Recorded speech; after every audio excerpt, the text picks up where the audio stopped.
Hey K-popers, and welcome back to Hallyu. Today I'm going to give you guys a primer on K-pop charting and maybe answer some questions you've been too afraid to ask all this time. We'll start by talking about how charting works in Korea itself and spend some time looking at the pinnacle of domestic charting, the perfect all-kill.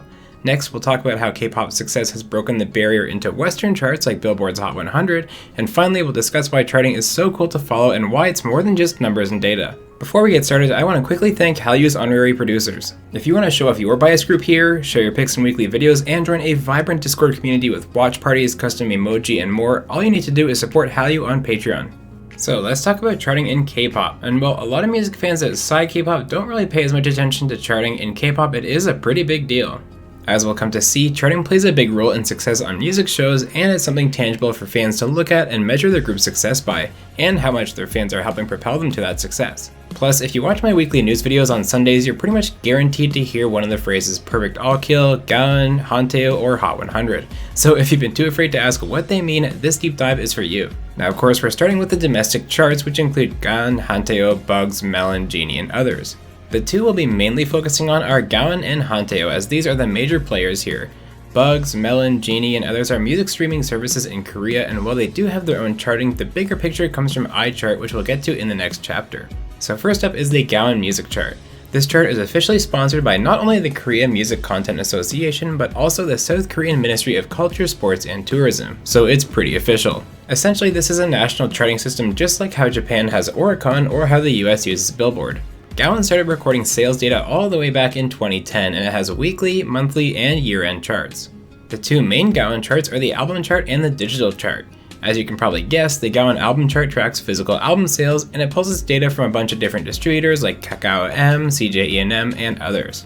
Boy groups have been dominating the Gaon album chart in recent years, with current 2021 sales being led by NCT Dream's Hot Sauce at just shy of 2 million copies. In fact, the only female artist albums on the top 10 are Rosé's R and IU's Lilac at 7th and 9th respectively. The digital chart, as the name suggests, tracks digital sales and streaming and pulls in data from all those other services like I was mentioning earlier. So Genie, Melon, Mnet, Naver, Bugs, and others all contribute data to the digital rankings. Interestingly enough, it seems like girl group fans don't buy as many albums, but they do buy digital because the top 10 on this year's Gaon digital chart thus far is half girl groups, with IU's Celebrity and Brave Girls Rollin' holding the top two spots by a wide margin over BTS's Dynamite in third place. Now let's briefly chat about hanteo, because hanteo is actually fairly similar to Gaon, but there's a small yet important difference to how sales are actually recorded. When Gaon counts album sales, that total is actually how many albums were shipped out to stores, including if a store reorders stock to replenish a sold out album. Hanteo has a network of approved stores and album sellers, and so for a sale to count, it actually has to be sold to somebody, not just the store stocking up on say 500 copies to prepare for future sales. So with hanteo, you know that the album was actually bought by X number of people, and that's why it's preferred over Gaon for music shows. Music shows have a part of a song's score each week determined by sales figures, and these are usually hanteo's numbers, not Gaon. So if you're a fan of a group and want to support them as best you can and make it count, make sure you buy from a website that is registered with hanteo. That way you'll know that your purchase is actually going towards helping that group win at a music show. So now that we know a bit more about the domestic charts, let's talk about perfect all-kills, which are the pinnacle of charting for a group. To understand them though, we first need to talk about iChart, which is run by a company called Instaz. What iChart does is it takes all the real-time data and the daily data from several major music streaming services like Melon, Genie, Bugs, Vibe, Flow, and others, and it aggregates it all together into one ranking. This ranking is all very transparent and able to be fact-checked. It's just the pure data, and what you get out of it is an overall real-time chart updated at 30 minutes past the hour every hour of what songs are most popular in Korea at any given time. So what's a perfect all-kill then? Well, it happens when a song is simultaneously number one on the real-time chart, the daily chart, and the weekly chart. So as you can imagine, a song has to have immense sustained popularity to achieve that, and very few artists have been able to pull it off in K-pop history. And on that note, I wanted to share some interesting tidbits about these achievements because it really goes to show you what's specifically popular in Korea. Obviously, international fans have their own influence on charting, which we'll get to shortly, but when it comes to iChart, it's all about what the Korean public likes, and it's pretty interesting to see compared to what international fans like. So who are the big perfect all-kill winners? Well, only 8 different artists in the history of K-pop have earned perfect all-kills with 3 or more different songs. G-Dragon, Busker Busker, Blackpink, and Bull 4 have all earned 3, Twice and BTS have each earned perfect all kills with 4 unique songs, and the Legends Big Bang have hit it big with 5 different songs. But there's one artist who hasn't just earned perfect all kills with 3 or 4 or 5 unique songs. IU has achieved a perfect all kill on 20 unique singles, spanning from Nagging in 2010, which by the way was the first ever perfect all kill, all the way to Lilac this year. The nation's little sister is certainly loved by Koreans even in 2021. And since the real-time chart refreshes every hour, you can theoretically earn another perfect all kill every hour for that song if you can hold your spot at number 1. BTS definitely hold the record in this regard, with Dynamite earning 610 perfect all kills.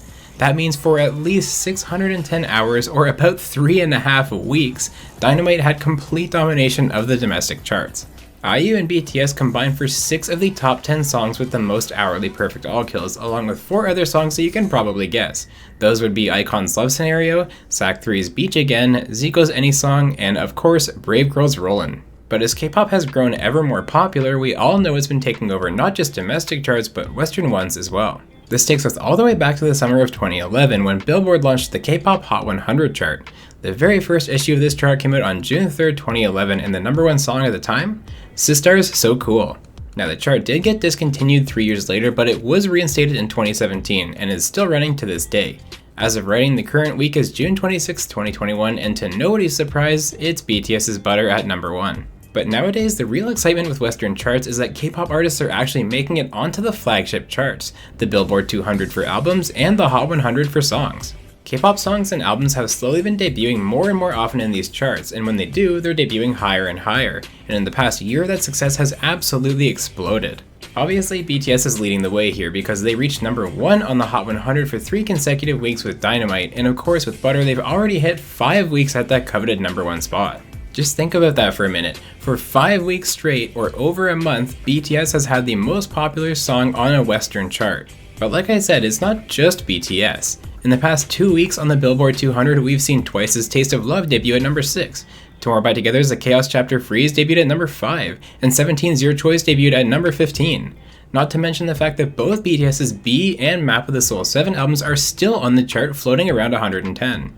And then there's a Social 50 chart. Now, this chart has been suspended as of the end of 2020 until Billboard finishes integrating with a new data provider, but check this out. As of December 26, 2020, BTS was number 1, no surprise there. But look at the number of weeks they've consecutively held that number 1 spot, 210. To put that into context for you, the last time BTS wasn't the number 1 most popular social artist in the entire world on this chart, it was December 17th, 2016. At that time, the number 1 song in K-pop was Big Bang's F.It, the number 1 album was Jessica Jung's Wonderland, and IOI were still active as rookies. That is just insanity. So with all that said, why care about charting? It's just a bunch of numbers and data streams put together, right? But that's just it. It's tangible, real, and transparent. It's cold hard facts that you can point to and undeniably tell a story. You can follow your favorite group's performance on iChart with each new comeback and see how their popularity is changing with each new song. You can celebrate when IU or BTS or yes, even Brave Girls achieves the ultimate charting success in the form of a perfect all kill. And you can see just how much K-pop is growing worldwide when every week more and more spots on the Billboard charts are being taken up by K-pop groups like Twice, BTS, NCT, Blackpink, Tomorrow by Together, and others. For me, seeing K-pop's ever-growing presence on charts is a huge source of pride. It doesn't matter if it's a group I bias or not, the exposure is good for all K-pop artists. K-pop has so much momentum worldwide, and now that you've gotten your charting primer from HallYou, you're all set to track it too.